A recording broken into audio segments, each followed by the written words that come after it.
Buenas noches, amigos y amigas, ¿qué tal? Bienvenidos y bienvenidas. Estamos cerrando la semana aquí en Gente Ve Opiniones y lo vamos a hacer con un tema de suma importancia que genera mucho interés en la ciudadanía. Vamos a hablar del avance que está teniendo el trabajo que realiza el Consejo de Seguridad Ciudadana y Convivencia. Por eso están con nosotros esta noche Marcela Smoot, representante del PNUD en el Consejo Nacional de Seguridad. Bienvenida. Gracias, muy amable, muchas gracias por la invitación y muy buenas noches. Listo. Y también está con nosotros Jorge Flores Zapata, de la Alianza Evangélica e Iniciativa Pastoral por la Paz. Bienvenido. Buenas noches, muchas gracias Luis también por la invitación y gracias a Gente Ve por estar con este interesante tema. Vamos a analizar el avance justamente que ha tenido el trabajo que realiza el Consejo Nacional de Seguridad Ciudadana y Convivencia, que es una instancia permanente, es una instancia integradora de muchos esfuerzos. Y justamente tenemos una nota que nos ha preparado el equipo de producción para arrancar con la perspectiva que vamos a desarrollar esta noche en Gente Ve Opiniones. El presidente de la República, Salvador Sánchez Serén, lanzó oficialmente el pasado 29 de septiembre de 2014 el Consejo Nacional de Seguridad Ciudadana, un espacio de diálogo amplio, plural y permanente que busca construir consensos y articular acciones entre el Estado y los sectores sociales para fortalecer la seguridad ciudadana y reducir los niveles de violencia. El Consejo está compuesto por iglesias, empresa privada, partidos políticos, medios de comunicación, municipalidades, instituciones y órganos del Estado. Además cuenta con el apoyo de países amigos y con la asistencia técnica del Programa de las Naciones Unidas, la Organización de Estados Americanos y la Unión Europea. Algunos de los compromisos que tienen las y los integrantes del Consejo Nacional de Seguridad es buscar propuestas que se concreten en el trabajo territorial para reducir las vulnerabilidades, afrontar las causas que generan la inseguridad ciudadana e impulsar iniciativas para la prevención y el combate de la violencia. Es importante señalar que El Salvador ha sido un ejemplo para el mundo al demostrar que fue capaz de dialogar y encontrar el camino para poner fin a la guerra civil con la firma de los acuerdos de paz en 1992 y por tanto la realidad actual del país demanda que una vez más todos y todas nos unamos para seguir construyendo la paz y la justicia.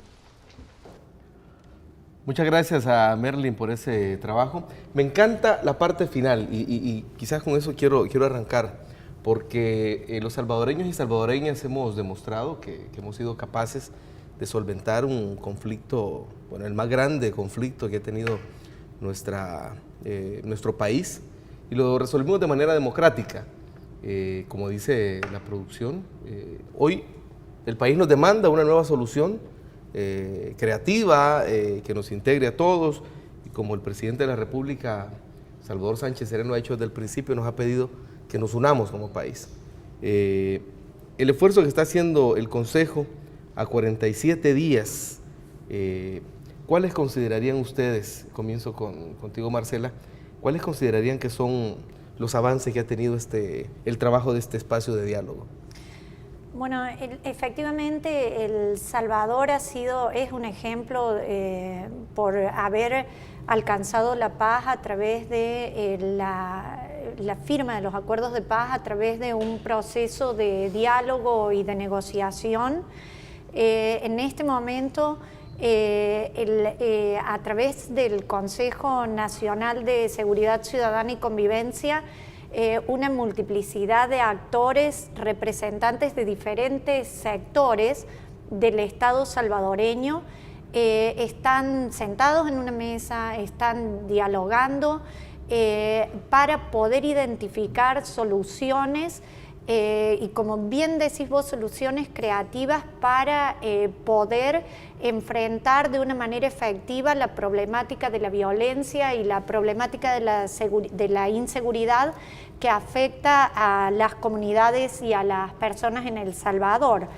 Este consejo, además de este espacio y esta mesa, a donde se vienen desarrollando a lo largo de estas sesiones semanales presentaciones respecto al análisis del contexto, intentar priorizar e intentar identificar cuáles pueden ser o cuáles tendrían que ser las acciones prioritarias, urgentes, pensando tanto en el corto, pero también en el mediano y en el largo plazo para poder hacer frente a la problemática de la violencia y la inseguridad.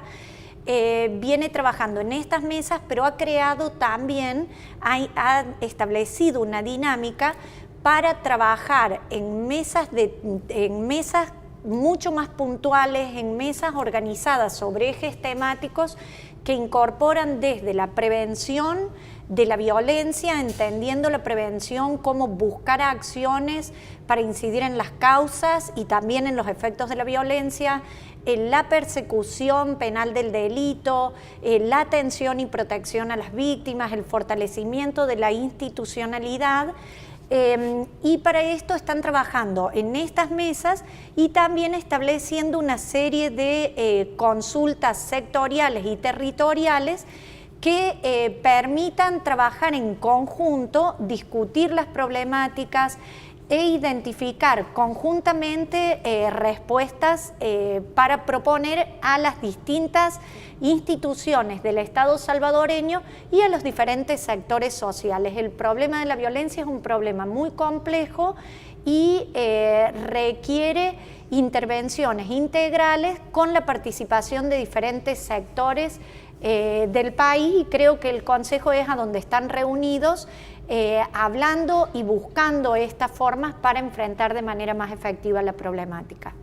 El hecho de que las iglesias, y lo digo así, las iglesias, un hecho también inédito, sin precedentes en el país, estén presentes, todas, entiendo que están todas las denominaciones que existen en nuestro país, ese hecho es algo que llena de mucha, ya lo decía Roberto Valent del PNUD cuando estuvimos conversando en este espacio, y decía, ese hecho llena de una esperanza muy grande, porque significa que somos capaces justamente de unirnos, de juntarnos a buscar esas soluciones. ¿Cuáles, Pastor, cree usted que han sido los principales avances?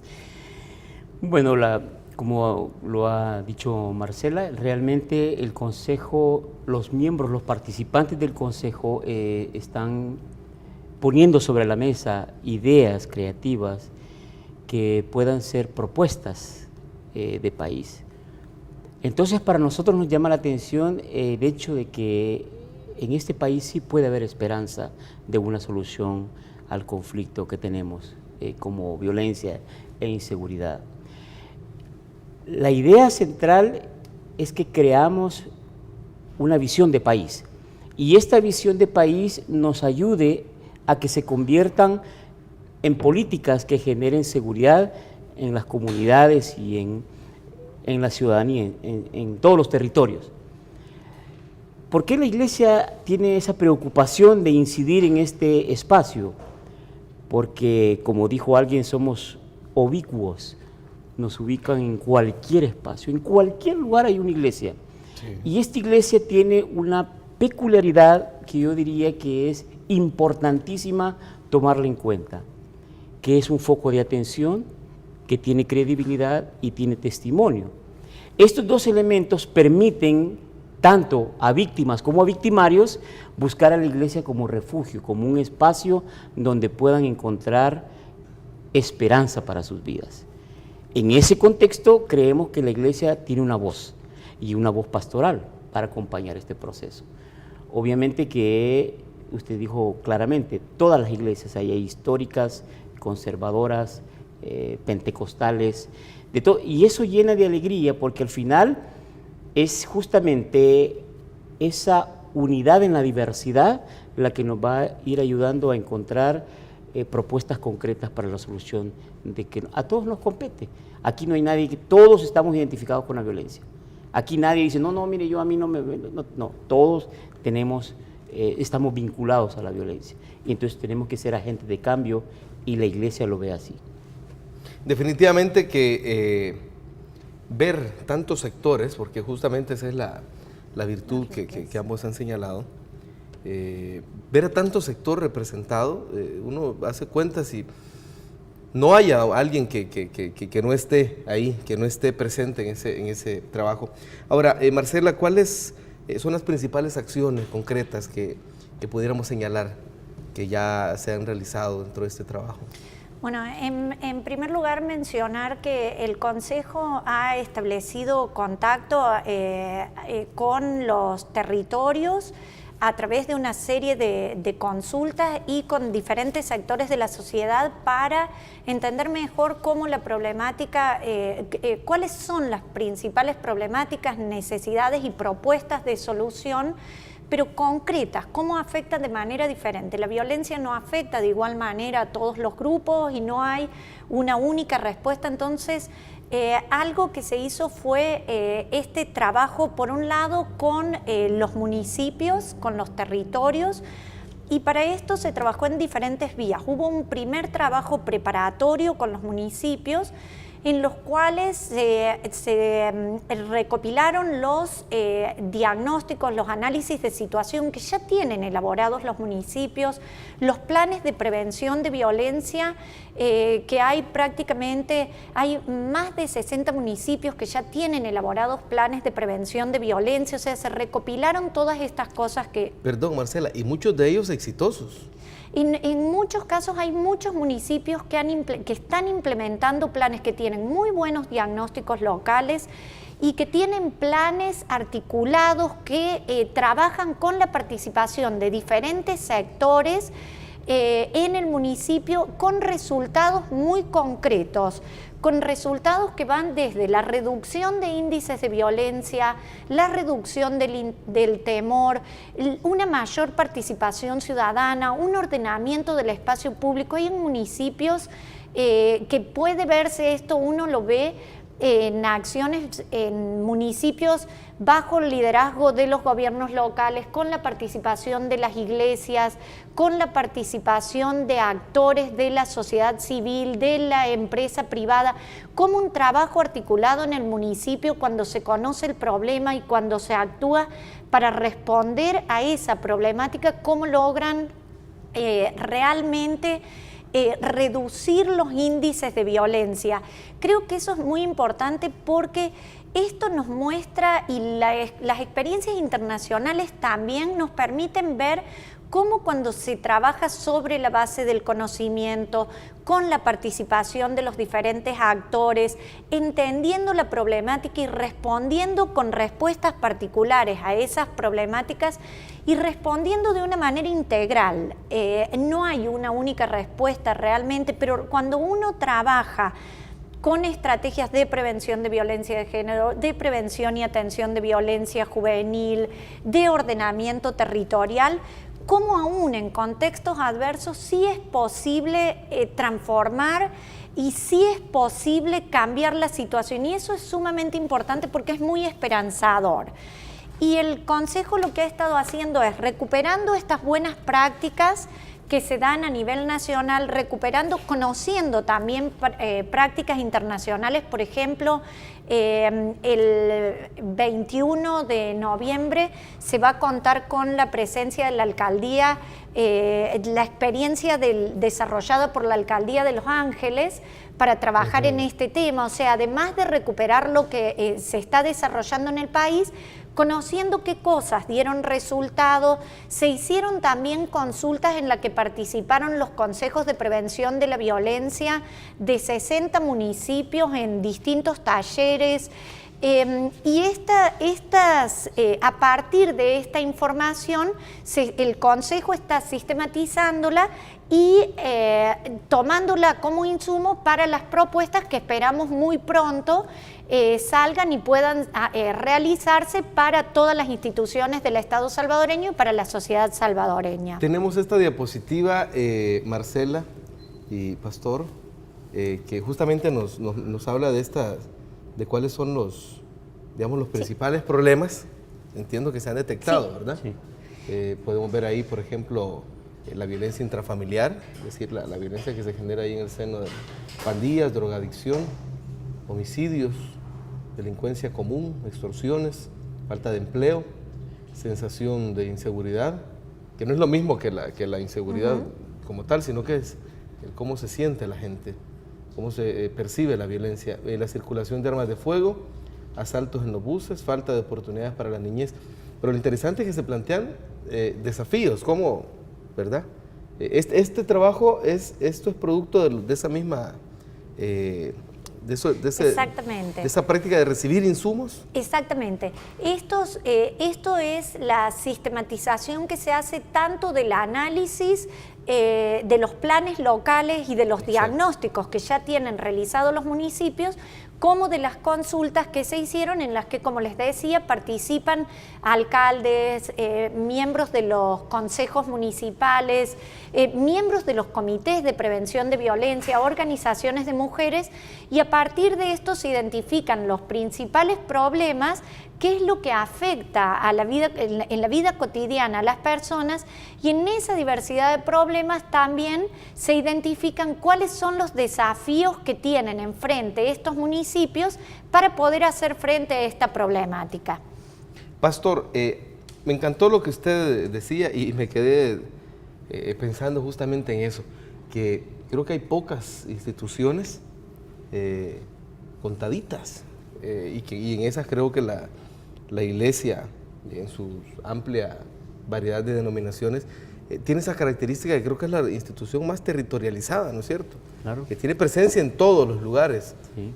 Y además, me encantó eso que usted decía, que es una presencia con un liderazgo pastoral. ¿Cómo creen ustedes que esa característica de la iglesia o las iglesias puede aprovecharse para que este esfuerzo, esos desafíos puedan pues, sobrellevarse, se puedan manejar y que podamos realmente tener un impacto efectivo en las comunidades? Mire, el problema de la violencia tiene solución si todos y todas nos involucramos. Lo que sucede es que la búsqueda de respuestas creativas no es sencilla, es de aprender a escucharnos primero. Segundo es aprender a dialogar. Tercero es conversar. Entonces, todos estos elementos conllevan un esfuerzo, que es un esfuerzo que para nosotros como iglesia es vital, aprender a escuchar.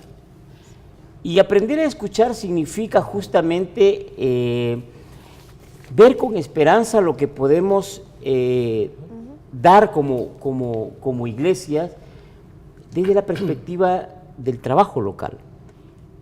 No quiero sonar arrogante, pero existe en el país alrededor de unas 6.000 o 7.000 iglesias en todo el país, de unas 23 denominaciones, póngale otros, digamos, 40 medios de comunicación. Estamos hablando de unas 23.000 células de una sola iglesia en todo el país. Estas células se reúnen en comunidades, desde las más chiquititas hasta en los penales, con grupos de entre 10 y 15 personas. Entonces, toda esa presencia es una riqueza de diálogo. Pero claro, aprender a dialogar en ese contexto es complicado. Y en unos lugares será más difícil que Claro, otro, ¿no? pero la iglesia no puede hacer solo ese trabajo. Claro. Porque entonces, ¿qué pasa? Si la iglesia se pone a hacer su trabajo solo o sola, entonces el primer elemento de oposición que va a haber es lo legal. Ese va a ser primera oposición. Mire, disculpen ustedes, ¿qué están haciendo? Como me dijo un amigo cuando le presentamos nuestro plan nuestra propuesta de pacificación para este país, a ustedes les encanta hacer el trabajo sucio. Y le digo, ¿quién lo va a hacer? El gobierno no puede hacerlo. O sea, el gobierno tiene las manos atadas porque tanto la Fiscalía como el Ministerio de Justicia, su deber es perseguir el delito. No lo vamos a sacar de ahí, pero tenemos que solucionar la problemática que nos aqueja a todos. Entonces tenemos que aprender a escucharnos y tenemos que aprender a buscar soluciones juntos y a crear juntos una visión de país. Y por eso creemos que la labor de la iglesia es importantísima al interior de este consejo. Afortunadamente, en algunos sectores ha tenido buen eco, pero la otra pregunta es, bueno, ¿y las iglesias que tienen que andar metidos en eso? ¿Por qué no se dedican a los templos? ¿Por qué no se dedican a estar, aleluya, gloria a Dios, en vez de estar metiéndose en política? No, el evangelio es sal y luz. El evangelio es levadura. Entonces tenemos que aprender a permear las estructuras, y de estas estructuras tiene que salir una nueva levadura, una nueva sociedad. Y eso es lo que promueve la Iglesia. La Iglesia promueve un estilo de vida que se refleje en una nueva sociedad. Ahora, si algunos no quieren entenderlo, también es parte del discurso, ¿no? Claro. No somos, como decía este artista famoso mexicano, monedita de oro. No, sencillamente lo que tenemos nosotros que hacer es proponer nuestra visión de país, nuestra visión de vida, nuestra visión de solución a la problemática que nos aqueja. Me llamó mucho la atención y me encanta porque hace unos minutos yo les decía, no es lo mismo la percepción, y es algo que hemos discutido acá con otros miembros del Consejo, no es lo mismo la percepción que tiene la gente con la inseguridad misma, ¿no? La delincuencia misma o la criminalidad. Y hay medios, como medios de comunicación como en este caso, los que usted bien apuntaba, con los que cuentan las iglesias, más medios como el que pues gratamente ustedes están visitando, y nos alegra mucho que estén por acá, y que estamos en el esfuerzo justamente de promover otra perspectiva de esta situación, una perspectiva que vaya en la búsqueda justamente de soluciones para unirnos a ese esfuerzo. Eso nos encanta, sobre todo porque sabemos que hay medios que están con otra línea editorial, ¿verdad?, que lastimosamente se aleja de ese esfuerzo. Perdón, solo les voy a invitar a que me acompañen a una pequeña pausa. Me están pidiendo que hagamos un corte y cuando regresemos seguimos profundizando sobre el trabajo que está haciendo el Consejo. Seguimos con más luego de estos importantes mensajes para ustedes. Continuamos conversando esta noche acerca del trabajo que realiza el Consejo Nacional de Seguridad Ciudadana. Y me llama algo la atención, la pregunta para ambos, pero comienzo contigo, Marcela. Uno podría pensar que habiendo tantos sectores diversos representados en el Consejo, y en esta etapa en la que están recibiendo propuestas, diagnósticos y todo eso, uno podría pensar que hay propuestas de todos los colores y sabores. Y que, pero más bien la pregunta es, ¿qué niveles de coincidencia, de encuentro, de puntos de encuentro han encontrado en este esfuerzo? Bueno, en mencionar que como Secretaría Técnica del equipo hemos tenido la oportunidad, hemos recopilado las propuestas que se han hecho, los diagnósticos y las propuestas realizados por diferentes sectores en los últimos años, y también hemos tenido la oportunidad, y particularmente en mi caso pasado he estado en contacto con todas las mesas técnicas que se instalaron, y es una riqueza muy muy grande, primero porque hay propuestas efectivamente hechas por diferentes sectores y porque en las mesas técnicas participan una diversidad de actores de todas las carteras del gobierno, hay de educación, sector que trabaja con mujeres, con niñez, con salud. Realmente dentro de la cartera de gobierno hay otras instituciones del Estado, todas las instituciones del sistema de administración de justicia, la coordinación con los niveles locales, igual en las consultas sectoriales, y acá mencionar la riqueza del diálogo que ha tenido y de esta construcción colectiva entre los diferentes actores.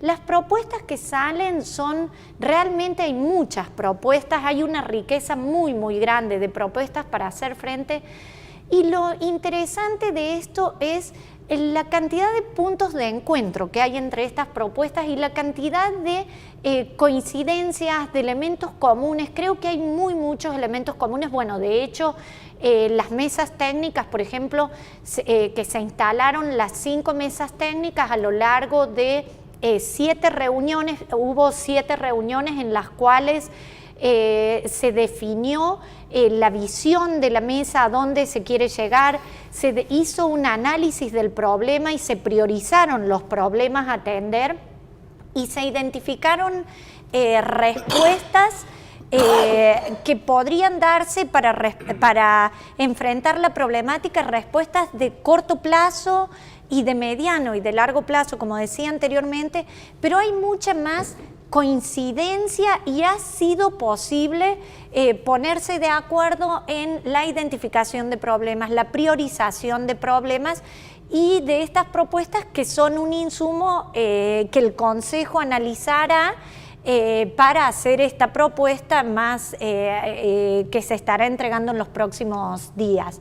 Pero realmente a mí lo que me da esperanza o lo que me alegra muchísimo es ver cómo en la sociedad salvadoreña hay muchísimos puntos de encuentro y muchos acuerdos sobre cómo se ve el problema y por dónde poder empezar a buscar soluciones a la problemática. Ahora, ¿qué actividades se han realizado ya en la práctica? Entiendo, por lo que hemos visto y las coberturas que hemos hecho de algunas acciones, han habido acercamientos ya con la ciudadanía. Entiendo que ya ha habido presencia del Consejo en diversas comunidades, donde lo rico del caso, y según lo han publicado los medios y lo hemos podido ver nosotros como periodistas, es que la gente está ávida de hablar también, de expresarse, de compartir. ¿Cómo ha visto usted esto, pastor? Y que eso es lo que sucede, es lo que digo que debemos de aprender a escuchar y debemos de aprender a conversar con las personas. El Consejo ha acompañado a los diferentes organismos e instituciones, por ejemplo, a la policía comunitaria, por ejemplo, nos ha acompañado y hay unas reacciones muy buenas de la gente. Hemos acompañado también granjas penales aquí en Hilo Vasco. Algunos otros eventos que se han dado, también el acompañamiento del Consejo ha sido vital para esto. Pero yo quiero agregar algo. Realmente el acompañamiento técnico del PNUD ayuda al Consejo a sistematizar todas estas ideas. Y esto nos está dando la pauta, y yo creo que aquí hay que hacer un agradecimiento público, ¿no? Que si bien es cierto, tenemos algunos abordajes filosóficos por parte de la OEA, también nos ayudan en este proceso. Pero este acompañamiento técnico nos va dando, como quien dice, las pautas por dónde vamos a ir caminando. Y eso es vitalísimo para no equivocarnos en el camino. ¿Cómo acompañar, diría yo, este esfuerzo de nuevas ideas que se van generando en el Consejo para la búsqueda de la problemática de la violencia en este país? Y es eso, aprender a escuchar. Uno va a una comunidad, viene la gente y dice, mira, aquí tenemos este problema. Va a otro, los jóvenes dicen, mire, aquí no tenemos oportunidades. Vamos a otro sector, dicen ellos, no, mire, fíjese que aquí el problema de las extorsiones son grandes. Pero todos dicen, ¿cómo podemos colaborar a que esto pueda? Si ustedes vienen a ayudarnos, entonces, ¿cómo podemos colaborar? Yo creo que por ahí va un poquito el camino que vamos trabajando de una manera, digamos, más puntual, desde el Consejo hacia la ciudadanía. Y también como la ciudadanía conoce sus problemas, también tiene, me imagino, ideas y propuestas concretas, ¿no? Sí, sí, sí. ¿Cómo han visto la reacción en ese sentido? Digo, la gente se pone, como quien dice, ¿qué hay que hacer? Dígame qué hay que hacer. Yo le voy a poner... Pero también imagino que dicen, creo que también se podría hacer esto. Yo le voy a poner un caso práctico, pero romántico a la misma vez, sobre la problemática de las comunicaciones en los penales. Mire las grandes ideas que se les ocurren. Bloquear las señales. Entonces uno dice, es que para que eviten las extorsiones. Pero toda la gente que vive alrededor de los penales también quedan sin celular. Una emergencia en la madrugada, ¿cómo hacen para llamar una? No se puede. El penal de Cojutepeque, a la par, una pared divide una tiendita, el penal, y todo están insertos en la ciudad. Por eso digo, es una problemática real, las comunicaciones. Pero ¿cuál sería una solución concreta, vial, objetiva y romántica a la misma vez? Muy bien, todos los penales van a tener 10 teléfonos acá, de esos de caja que se ponen, antes que se usaban de tarjeta, ¿no? Y cada reo va a tener 10 minutos para hablar con su familia todas las semanas. Eso sí, cuando levanta el teléfono le va a haber una operadora que le va a decir, esta llamada va a ser grabada y todo lo que tenga que ver con el tema de seguridad. Y si en un momento dado usted menciona una palabra, será cortada. Esa es una oportunidad de derecho humano vital, vitalísimo, una solución No necesitamos bloquear señales para toda esa cuestión. Pero como dije, son ideas románticas que se pueden plantear desde una perspectiva de querer buscar una solución. Entonces, hay espacios, el hacinamiento. Mire, yo no entiendo, yo hasta cierto punto, y me voy a portar como evangélico, yo doy gracias a Dios de que no hayan motines en este país. Son 23.000 reos que hay en esto. Es un hacinamiento horroroso. Hasta morbosa se ven las fotografías y videos que se ven de las cárceles en este país. Yo no entiendo cómo es que esta gente no se ha levantado en un motín y dice, vamos, algo hay adentro, un trabajo de esperanza, de ver adentro, de que la gente no se levante de esa manera. Hay que darle gracias a Dios. El Ministerio de Seguridad debe estar contento con esa situación, pero también hay otros espacios que se pueden aprovechar para liberar un poquito estos penales de la situación que tiene.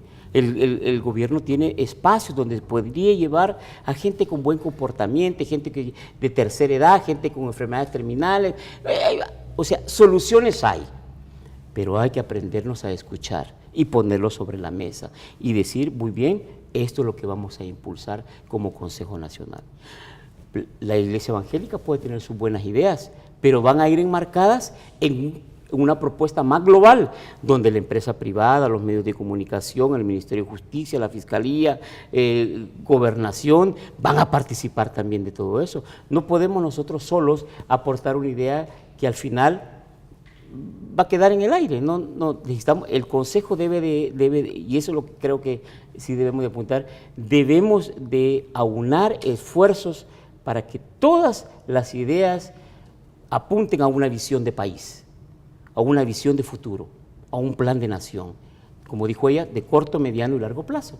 A eso tenemos que apuntar. Definitivamente. Ahora, uno de los temas que sabemos que ha generado polémica es el diálogo con personas que están expuestas, uno, a integrarse a pandillas, que también ha sido llamado el diálogo con victimarios. ¿Qué acuerdos se han tomado en este punto, Marcela?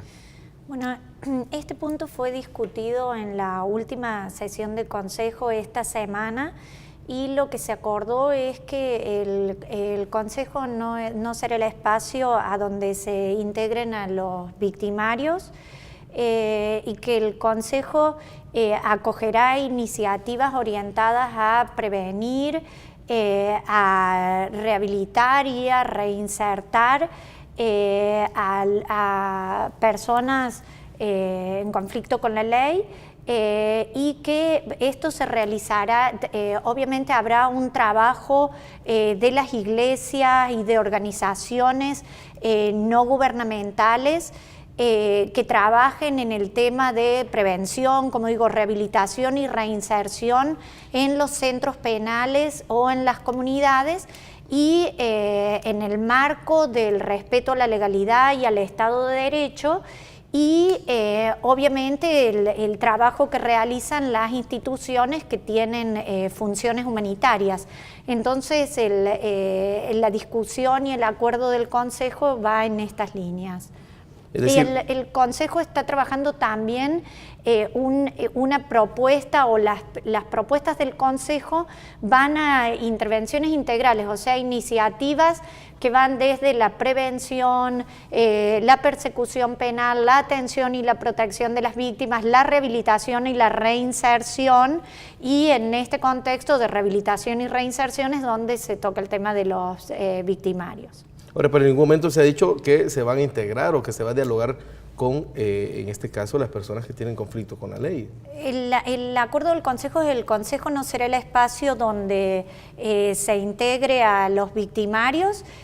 Obviamente hay instituciones que trabajan en el tema de prevención, rehabilitación y reinserción, esto en el marco de la ley y las instituciones que tienen este trabajo, igualmente las iglesias que hacen una labor pastoral, tanto en los centros penales como en las comunidades, la labor pastoral como tal que desarrollan, e instituciones que tienen función humanitaria estarán trabajando con estas personas. El Consejo no será el espacio, lo que se acordó, donde se trabaje con o donde se integra a los victimarios. Listo. Ahora, como parte de los acuerdos que se tomaron en la reunión del pasado 12, entiendo que se va a solicitar a la Asamblea Legislativa que se aumente el rubro del presupuesto destinado a la atención y protección de víctimas, así como revisar el presupuesto solicitado para la Policía y la Fiscalía. ¿Por qué se necesita más presupuesto? El Consejo está construyendo propuestas y está analizando los presupuestos, pero el tema de víctimas, por ejemplo, es un tema que el Consejo está dando prioridad. De hecho, hay una mesa particular que está analizando el tema de atención y protección a víctimas de la violencia. Y este es un rubro que ha tenido menos recursos en los análisis que se han realizado y en el marco de los diagnósticos. Entonces el Consejo está, una de las propuestas que ha sido es revisar que en los rubros del presupuesto nacional cuánto se está destinando para trabajar en este tema y poder hacer una asignación de manera tal de trabajar desde esta perspectiva integral justamente en la atención y protección de la víctima, en la reconstrucción del tejido social dentro de las comunidades, y un fuerte énfasis en este trabajo seguramente se va a promover en las propuestas del Consejo. Sí, porque no solo es necesario hacer justicia, sino también darle la oportunidad a la gente, a los ciudadanos que han sido víctimas, de recuperar su vida, ¿no? Es decir, cada caso será totalmente diferente, pero ¿por qué considera usted, pastor, que se deba realmente dar más atención y por lo tanto obviamente más presupuesto a esta área? Hay un tema que no se ha discutido todavía en el Consejo y es la reconciliación y el perdón, que son elementos básicos para la atención de víctimas. La reconciliación tiene que ver justamente con ese elemento de conocer y aceptar la realidad del proceso de víctima, ¿no?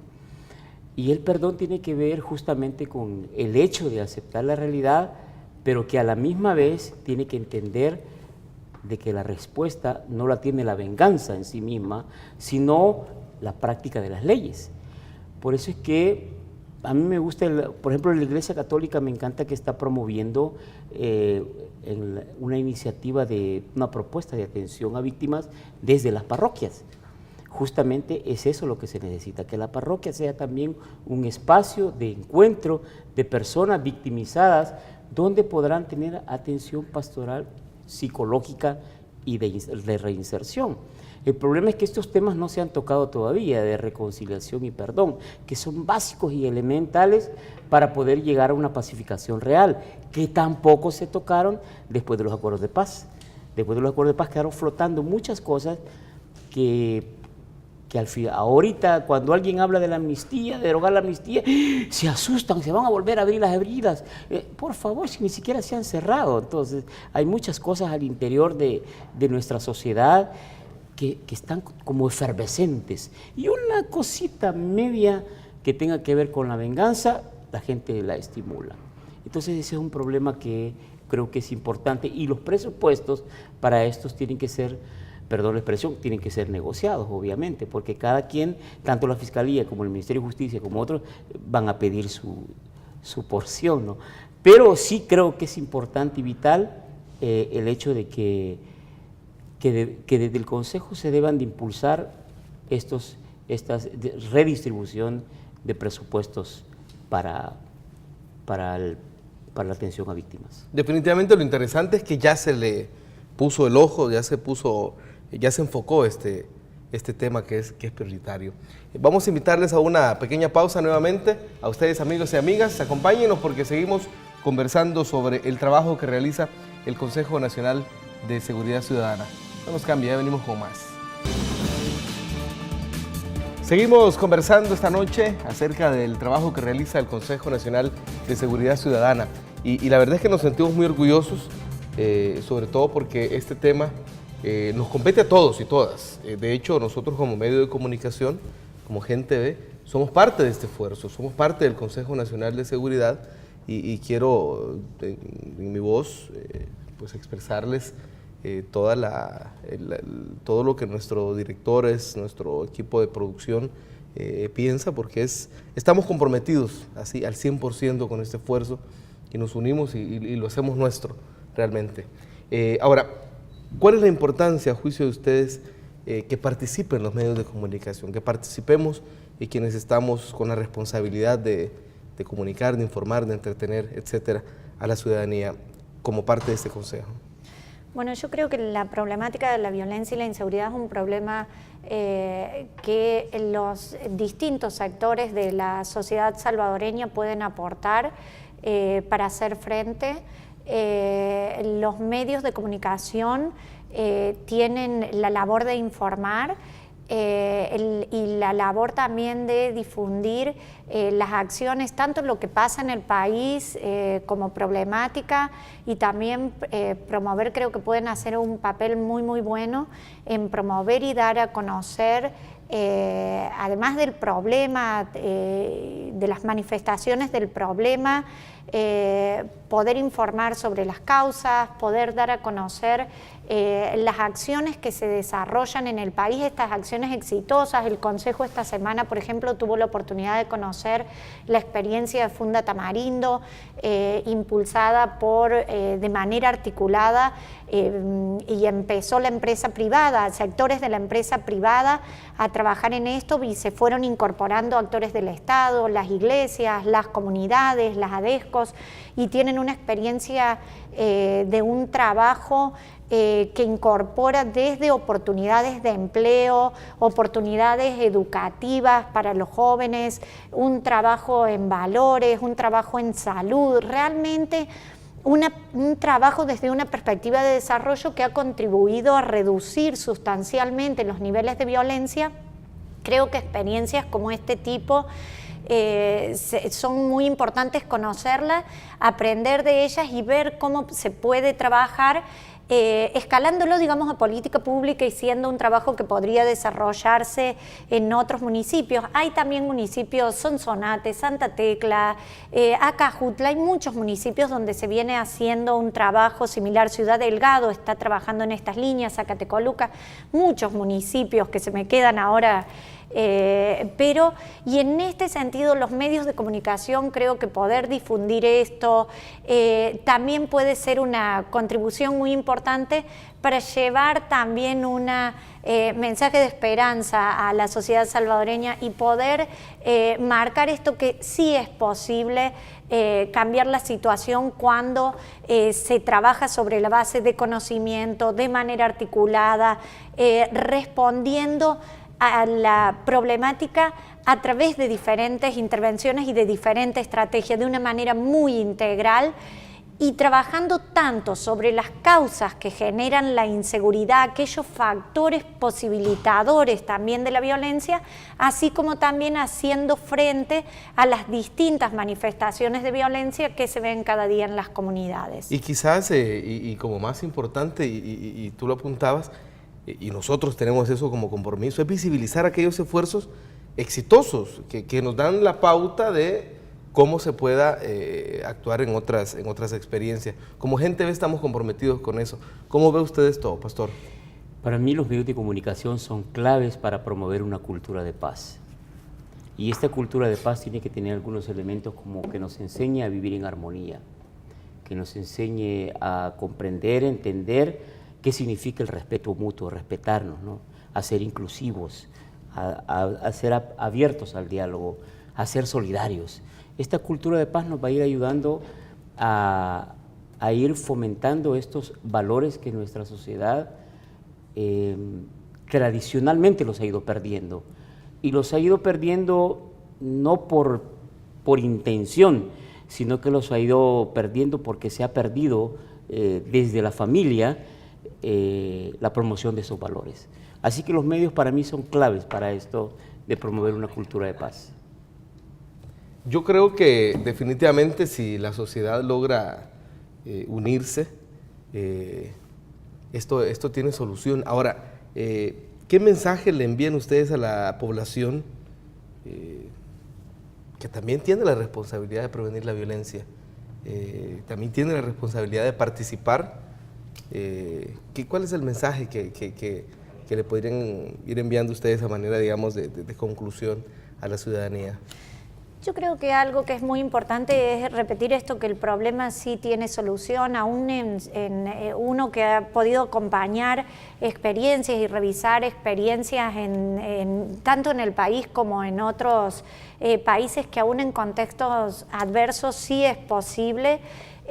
Cuando participan todos los actores, cuando se da una respuesta integral a la problemática, cuando se trabaja de manera planificada sobre la base de información confiable y con la participación activa de todos los sectores. Entonces, para mí es un mensaje de esperanza a la gente, un mensaje de compromiso, un mensaje de participación y de que si todos juntos trabajamos para cambiar la situación, creo que sí es factible. Y El Salvador ya pudo, a través del diálogo, una vez poner fin a la guerra, y creo que el diálogo y la construcción de acuerdos puede poner también un cambio a esta situación de violencia e inseguridad que viven las comunidades en El Salvador y que afecta particularmente a algunos sectores mucho más que a otros, por ejemplo, las niñas, los niños, los jóvenes,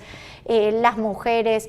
Creo que todas y todos queremos vivir en un mundo mejor. Creo que la perspectiva de país, de decir, bueno, quiero poder caminar por la calle, poder caminar tranquilo, que mis hijos puedan tomar un autobús, ese tipo de cosas, y trabajar todos juntos para esa construcción del país sí nos puede llevar a encontrar formas para enfrentar esta problemática. Se ha visto en algunos municipios, en algunos sectores en El Salvador y en muchos países, aún en contextos muy adversos. Definitivamente aquí hemos conocido varias experiencias de alcaldes que están haciendo un trabajo fenomenal, con unos resultados increíbles.